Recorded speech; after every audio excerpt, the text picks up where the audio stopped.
আসসালামু আলাইকুম, কেমন আছেন সবাই? আজ আপনাদের জন্য এমন একটা কাবাব রেসিপি নিয়ে আসলাম। বিশ্বাস করেন, আপনি না বললে কেউই বুঝতে পারবে না এটা কিসের কাবাব। খুবই সুস্বাদু হয়েছে, সবাই খুব পছন্দ করেছে।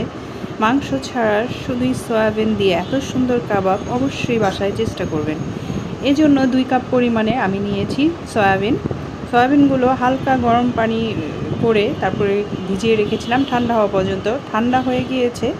এখন সবগুলো সয়াবিনের পানি এভাবে চেপে চেপে ফেলে দিতে হবে।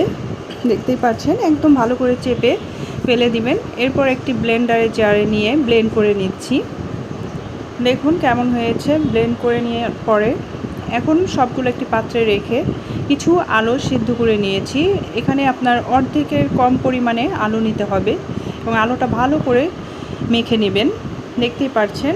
তারপরে দিয়ে দিচ্ছি 2 চা চামচ পরিমাণে আদা রসুন বাটা, আধা চামচ লবণ বা পরিমাণ মতো লবণ আপনারা একটু চেখে নেবেন, 1 চামচ গরম মশলা, 1 চামচ জিরা গুঁড়ো, আধা চামচ ধনিয়া গুঁড়ো, সামান্য কিছু ধনিয়া পাতা, 2-3টে কাঁচামরিচ আর পেঁয়াজ বেরেস্তা, আর দিয়েছি 1 টেবিল চামচ টমেটো সস।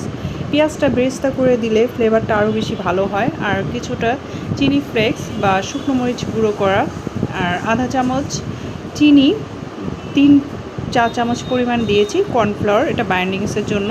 সব কিছু ভালো করে মেখে নিয়ে এভাবে গোল গোল করে বল করে হালকা হাত দিয়ে চেপে নিলেই দেখবেন সুন্দর কাবাবের শেপ হয়ে গিয়েছে। সবগুলো এভাবে বানিয়ে নিয়েছি। এখন একটি পাত্রে পরিমাণ মতো তেল দিয়েছি। তেলটা অনেক বেশি দিবেন না, হালকা দিলেই হবে। এরপরে এক পাশ ভালো করে হয়ে গেলে তারপরে উল্টাবেন, না হলে ভেঙে যাবে, খুবই নরম এই কারণে। আর বাসায় মেহমান আসলে দেখা গেছে ঝটপট এই আইটেমটা করে দিতে পারবেন। মেহমানও বুঝতে পারবে না এটা কিসের কাবাব আপনি যদি না বলেন, এতটা সুস্বাদু হয়। এপাশ ওপাশ করে ভালো করে ভেজে তুলে নেবেন। আর কেমন হয়েছে অবশ্যই কমেন্টে জানাবেন, ভালো লাগলে শেয়ার করবেন। আর সবাই ভালো থাকবেন। আল্লাহ হাফেজ।